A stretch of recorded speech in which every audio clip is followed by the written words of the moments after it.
Sir 'RGV' గారి 'వ్యూహం' సినిమాకి తెలంగాణ హైకోర్టు మరోసారి షాక్ ఇచ్చింది సార్. సో, పాత సెన్సార్‌ని క్వాష్ చేసేసి ఇంకో సెన్సార్ ఇవ్వాలని చెప్పేసి ఇటు ఆదేశాలు జారీ చేయడం జరిగింది. మరి ఏం జరుగుతుంది 'వ్యూహం' సినిమా పట్ల సార్? ముందుగా కొద్దిగా హిస్టరీ చెప్పుకుంటే 'వ్యూహం' సినిమా ఆయన ఎప్పుడో అనౌన్స్ చేశాడు. నవంబర్ లోనే రిలీజ్ అనేది కూడా ప్లాన్ చేసుకున్నారు. అవును. అయితే లోకేష్ ఎందుకనో మరి సీరియస్గా తీసుకున్నాడు ఈ సినిమా మీద. నిజానికి చాలామంది తెలుగుదేశం వాళ్ళు కూడా అది ఆశ్చర్యమే, ఎందుకు ఇంత సీరియస్గా తీసుకోవాలి, ఆయనది ఎలాగో వన్ డే కూడా ఆడదు, సీరియస్గా తీసుకోవడం వల్ల ఇంకా పాపులర్ అవుతుంది, ఇంకా ఈ ట్రైలర్లు ఈ విజువల్స్ వదులుతూ ఉంటాడు ఆయన. ఏముంది, కట్ చేసి బిట్లు వదులుతూ ఉంటాడు. సినిమా రిలీజ్ అయిందా వద్దనింది కానీ బిట్లు కట్ చేస్తే ఏమవుతుంది సీన్లు. రేపొద్దున సినిమా కూడా ఫస్ట్ హాఫ్ వరకు లీక్ అయిందని చెప్పొచ్చు, సెకండ్ హాఫ్ ఇంకో దగ్గర లీక్ అయిందని చెప్పొచ్చు, దాని మీద ఈయనే కేసు పెట్టచ్చు, ఇలాంటివి ఏమైనా జరగచ్చు. ఎందుకు ఇంత రచ్చ చేసుకుంటున్నాడు అనేది చాలామందికి డౌట్. మేబీ ఏదో ఆయన కారణాలు ఏమున్నప్పటికీ సీరియస్గానే తీసుకున్నారు. మేబీ వాళ్ళు ఏంటంటే తెలుగుదేశం వాళ్ళు ఎట్టి పరిస్థితుల్లో ఏమాత్రం కూడా డ్యామేజ్ కాకూడదు, మన ఇమేజ్ దెబ్బతినకూడదు అన్నది వాళ్ళకు ఉన్నట్టుంది. కానీ వాళ్ళని యాత్రను వదిలేశారు. యాత్ర ఇప్పుడు ఫిబ్రవరి 8న రిలీజ్ అంటున్నారు. దాని మీద ఏమీ వాళ్ళు వేయలేదు. దాంట్లో కూడా జగన్ బయోగ్రఫీ ఉంది, జగన్ని ఎలివేట్ చేస్తున్నారు. ఆటోమేటిక్గా జగన్ ఎలివేట్ చేస్తున్నారంటే ప్రత్యర్థుల్ని తక్కువ చేసే కదా, విలన్గానో తక్కువ చేసే చూపిస్తారు. మరి దాంట్లో లేదు.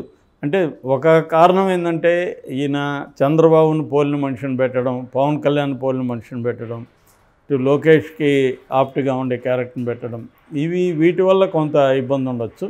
ముఖ్యంగా చంద్రబాబుని పోలిన మనిషి అతను పట్టుకోగలిగాడు. ఆ మెస్లో పనిచేసే ఒక అతను అప్పట్లో ఆ వీడియో వచ్చినప్పుడు అతను ట్రై చేశాడు కూడా, ఇతను అడ్రస్ ఎవరు ఇవ్వండి అని కూడా అడిగాడు. మొత్తానికి అతను పట్టుకొని, అతనికి యాక్టింగ్ రాదు, ఏం రాదు, అయినా కూడా అతను అలాగే ఉన్నాడు కాబట్టి అతను కొంచెం పాలిష్ చేసి పెట్టారు. ఈ మధ్యన అతను ఇక్కడ మెంబర్షిప్ కూడా, మాలో మెంబర్షిప్ కూడా తీసుకున్నాడు. సో ఏమైనా అతన్ని ఇంకా రెగ్యులర్గా సినిమాలు తీస్తూ ఉంటాడు చంద్రబాబు మీదని అతన్ని వాడుతున్నాడు రెగ్యులర్గా. అది ఒక ఆశ్చర్యకరమే, అలాగే ఉండడం ఆ మనిషి అదంతా. సో కొద్దిగా మిమిక్రీ ఆర్టిస్టులను పెట్టుకొని చంద్రబాబు వాయిస్ లాగా డబ్బింగ్ చెప్పించడం, ఇవన్నీ ఆయన చేస్తాడు. సో దానివల్ల నిజానికి ఏమి ఎఫెక్టివ్గా ఉండట్లేదు సినిమా. రియల్గా ఉన్నవాళ్ళలాగా పెట్టుకోవడం వల్ల సినిమా ఏమి ఎఫెక్టివ్ అయిపోదు. కానీ దానివల్ల జనంలో విపరీతంగా డిస్కషన్ వస్తుంది. అవును, సిమిలర్గా ఉండడం వల్ల. అందుకని యాత్రకు రానంత చర్చ దీనికి వ్యూహంకి వచ్చింది. ఎందుకంటే ఈ సిమిలర్ క్యారెక్టర్ దాంట్లో కూడా అలాగే కానీ పెట్టుంటే మేబీ లోకేష్ కూడా వేసి ఉండేవాడు. సో ఇది మేజర్ సమస్య దీంట్లో.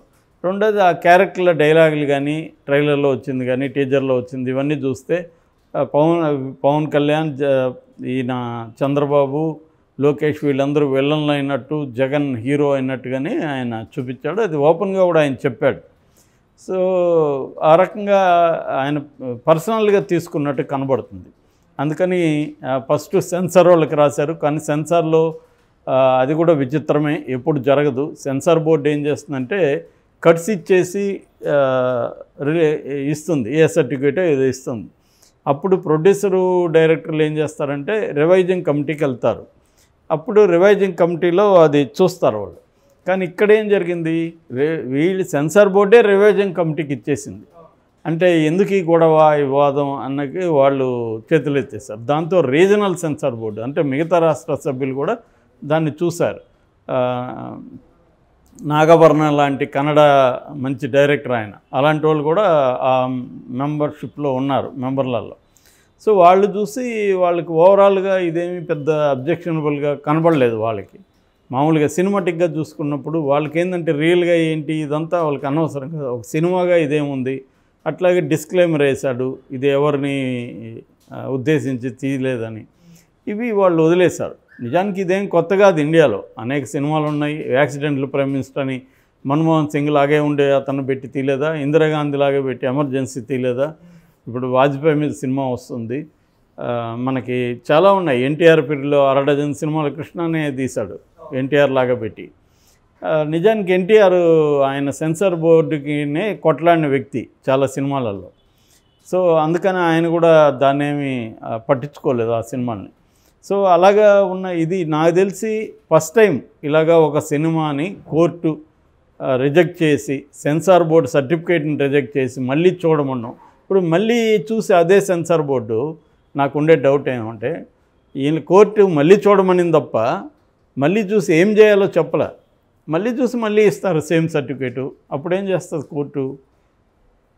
మళ్ళీ చూడమనింది అంటే నాకు అర్థమైంది ఏమంటే కావాలని లేట్ చేయడం కోసమే చేస్తున్నారేమో అనేది అర్థమైంది.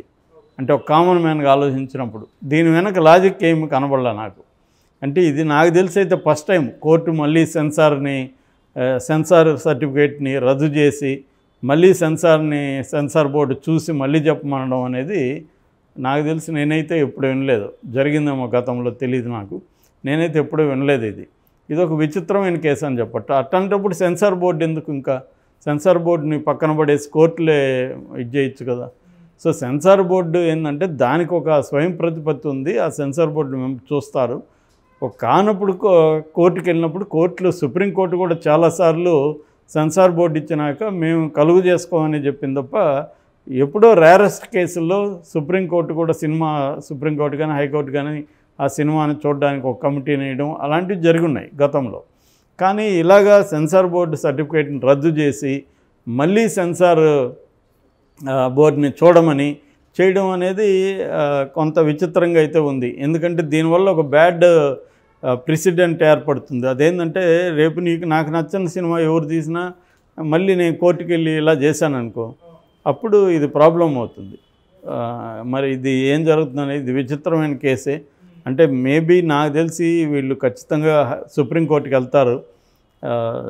రామ్ గోపాల్ వర్మ వాళ్ళు సుప్రీంకోర్టు ఏం చెప్తుందనేది చూడాలి. ఎందుకంటే చాలాసార్లు హైకోర్టులు రాంగ్గా జడ్జిమెంట్ ఇచ్చినప్పుడు సుప్రీంకోర్టులు కరెక్ట్ చేస్తున్నాయి చాలా విషయాల్లో. సో అలాంటప్పుడు ఇది కూడా ఏమన్నా సుప్రీంకోర్టు డిస్కస్ చేస్తుందా? ఏదేమైనా దీనివల్ల వాళ్ళకు కూడా తెలుసు సుప్రీంకోర్టుకి వెళ్తారని కూడా. దీనివల్ల వాళ్ళ ఉద్దేశం ఏమంటే దీన్ని డ్రాగ్ ఆన్ చేయడం. మేబీ డ్రాగ్ ఆన్ చేసి ఎలక్షన్ ముందు వేస్తే కూడా అది కూడా డ్యామేజ్ కదా. 2 సినిమాలు ఒకే టైంలో వచ్చాయనుకో వారంలో అటు ఇటు వ్యూహం శబదం అప్పటికైనా డ్యామేజే కదా. సుప్రీంకోర్టుకైనా వెళ్తారు కదా వాళ్ళు. వెళ్ళకపోతే రేపు ఏదో ఒక రకంగా లీక్ అన్నా చేస్తారు కదా. సో మరి ఏం చేయదలుచుకున్నారు అనేది లోకేష్ వాళ్ళు అర్థం కాల. దీనివల్ల రామ్ గోపాల్ వర్మకు వచ్చే నష్టం ఏముంది? ఆయనకి పోయేదేం లేదు. ప్రొడ్యూసర్ వేరే. ఒకవేళ ప్రొడ్యూసర్కి నష్టం వస్తుంది అనుకుంటే ఆ ప్రొడ్యూసర్కి ఇంకొక సినిమా తీయగలరు రామ్ గోపాల్ వర్మ. రెండోది ఇదేమీ 50 కోట్లు 100 కోట్ల నష్టం కూడా కాదు. 1.5 కోట్లు 2 కోట్లు ఖర్చు పెట్టి ఉంటారు దానికి. ఎందుకంటే దాని ఆర్టిస్టులు కానీ అవన్నీ చూసినప్పుడు 2 కోట్ల కంటే పైన ఖర్చు అయ్యే పరిస్థితి లేదు. కాబట్టి దీనివల్ల వీళ్ళకేమీ రామ్ గోపాల్ వర్మకో కిరణ్కో ప్రొడ్యూసర్ కిరణ్కో పెద్ద నష్టం అయితే ఏం లేదు. వీళ్ళ ఉద్దేశం ఆల్రెడీ నెరవేరింది. వీళ్ళు చెప్పదలుచుకున్న అంశాలని జనాలకి తీసుకెళ్లారు. సో సినిమాగా బయటకు వస్తే ఇంకొంత ఎఫెక్ట్ ఉండొచ్చు వాళ్ళకి. సో అది వ్యూహం. ఇప్పుడు మళ్ళీ శబ్దం వస్తుంది. దాని మీద మళ్ళీ కోర్టుకు వెళ్తారు వీళ్ళు. సో నాకు తెలిసి ఏంటంటే వీళ్ళు సుప్రీంకోర్టుకి వెళ్తారు. సుప్రీంకోర్టులో ఒకసారి తీసుకున్నాక మళ్ళీ శబ్దం మీద ఈ గోల ఉండకపోవచ్చు.